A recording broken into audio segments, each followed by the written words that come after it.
Shalom, welcome everybody to this week's lesson where we're going to be reviewing the books of the Hebrew Bible. So if you're familiar with, let's say, a Christian Bible in general, you are already familiar with the Hebrew Bible. Basically, in the Christian Bible, the Hebrew Bible is referred to as the Old Testament. So the Old Testament we know consists of 39 books, but the Hebrew Bible consists of 24. Not because it removes any books, but it ingroups certain books as we're going to see in just a moment. The Hebrew Bible is referred to as the Tanakh. The word Tanakh is an acronym representing the three sections of the Hebrew Bible. So the letter Tav stands for the word Torah, which means instruction, and it's famously translated as the law. This refers to the five books of Moses, also known as the Pentateuch. The Nun stands for the word Nevi'im, which means prophets.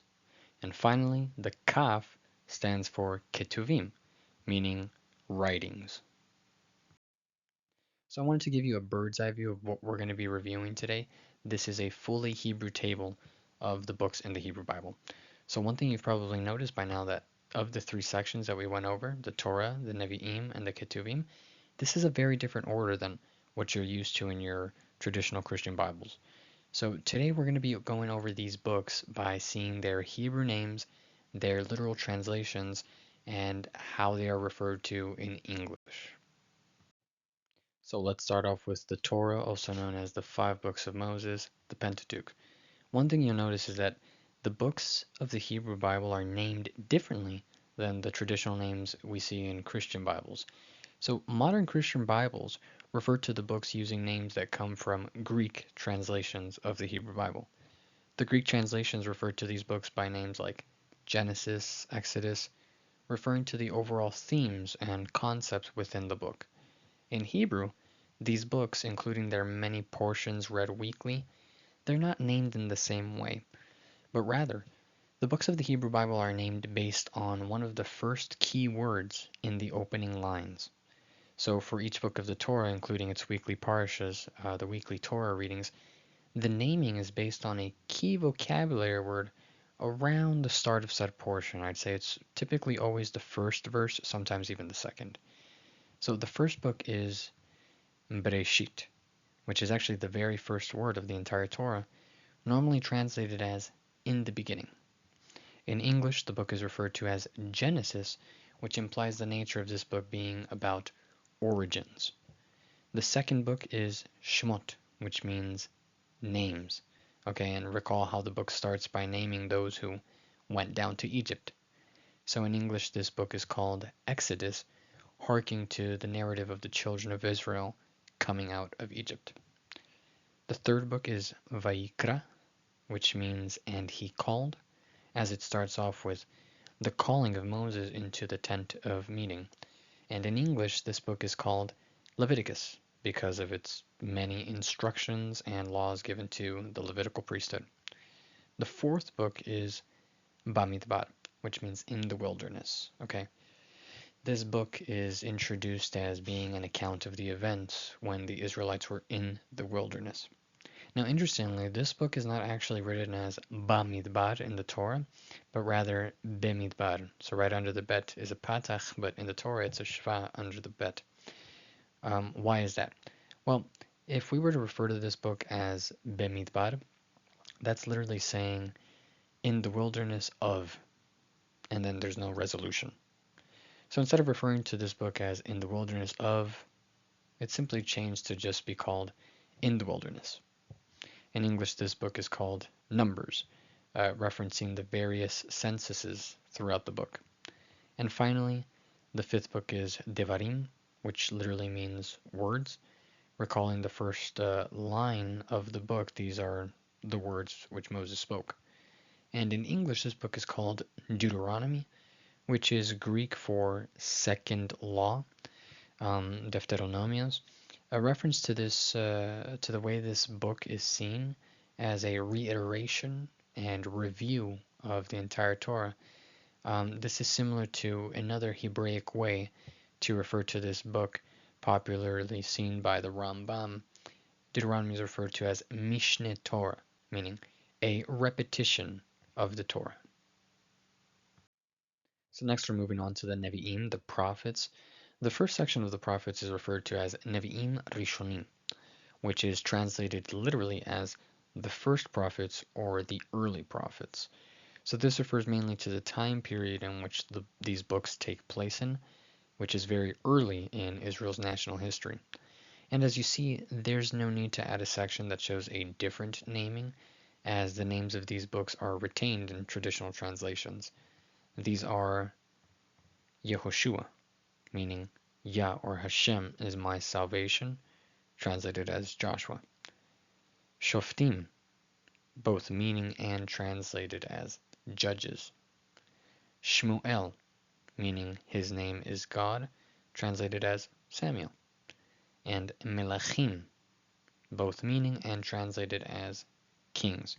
So one thing to note is that books such as Samuel and Kings originally had no division. So the division came later by Greek translators, and the Septuagint, which is the first, according to the legend, the first Greek translation of the Hebrew Bible. And that's the same place where we got all these name changes for the names of these books. And the books were seen as being too long to be contained in a single scroll, so they were split up. Today, however, publications of the Hebrew Bible do follow with this division, as you'll see these books referred to as either first of Shmuel or second of Shmuel, or in Hebrew writing, some people just put Shmuel, the letter Aleph, to symbolize one, and Shmuel Bet. The same goes for the Book of Kings. And then we have the second part of the Nevi'im, called the Nevi'im Acharonim, the later prophets. So you'll see a division here. The first three are Yeshayahu, meaning salvation of Yah or Hashem, similar to Yehoshua, translated as Isaiah. Yirmiyahu, Yah or Hashem will exalt, translated as Jeremiah. Yechezkel, meaning God strengthens, translated as Ezekiel. So for the last one here, you'll notice it's simply referred to as the 12. Okay, this is the Trei Asar, Aramaic for 12. In our translations, these are referred to similarly as the minor prophets. So translators and commentators make the note that it's not that they're less special. There's nothing less special about these prophets in being called minor prophets, and it simply refers to the size of their books. Compare this to Isaiah, the longest of the prophets with 66 chapters. Compare that to Obadiah, which only has one chapter. Thus, since these 12 are smaller, they all fit and they're all read from one singular scroll. Thus, the Trei Asar, which is again Aramaic, refers to these 12. Still, let's learn these 12 and their Hebrew names. The first of the 12 is Hoshea, meaning salvation, translated as Hosea. Next, Yoel, meaning Yah or Hashem is God, translated as Joel. Amos, meaning to carry a load or a burden, translated as Amos. Ovadia, meaning servant of Yah or Hashem, translated as Obadiah. Yonah, meaning dove, translated as Jonah. Micha, meaning who is like Yah, Hashem, translated as Micah. Nahum, meaning comfort, translated as Nahum. Chavakuk, meaning to embrace, translated as Habakkuk. Zephaniah, meaning Yah or Hashem has hidden, translated as Zephaniah. Chagai, meaning to celebrate or a festival, translated as Haggai. Zechariah, meaning Yah or Hashem has remembered, translated as Zechariah. And finally, Malachi, meaning my messenger, translated as Malachi. So this concludes the portion of the prophets found in the Hebrew Bible. One thing I'll make note of is that learning the Hebrew names adds a new dimension to not just the understanding of their names, but the connections to be made in regard to their prophetic roles. It says if these biblical characters were born to share the message that they shared. And I myself am only on my first read through of the Hebrew Bible.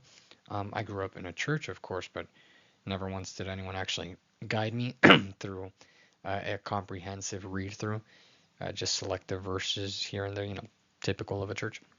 So now that I'm reading on my own, I'm almost halfway through Jeremiah, and again, simply knowing the Hebrew context of these prophets has added much more to my understanding and even appreciation to the text.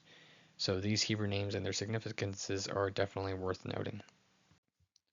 The third and final division in the Hebrew Bible, the Tanakh, represented by the letter Kaf, is the Ketuvim, the writings. So the Ketuvim starts with Tehillim, which means songs of praise, normally translated as psalms. Next is Mishlei, which both means and is translated as proverbs. Then Iyov, which means persecuted or to be hostile, translated as Job. So then we enter into a subsection in the writings called the Chamisha Megillot, the five scrolls. So each of these are read aloud on certain holidays, which we're going to go over. The first is Shir HaShirim, meaning the Song of Songs. Okay, this scroll is read by some communities every single week on Shabbat Eve, or as they're ushering in the Shabbat, but it is especially read on Pesach, or the Passover, because this scroll is said to symbolize the love between God and his chosen people, Israel. The next is Ruth, which means friend or companion.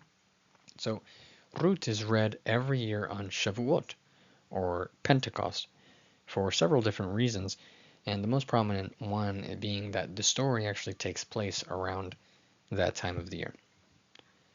Eicha means how. Okay, this book is named in the same way that the Torah portions are, remember, where it's named based on the first word or a first keyword.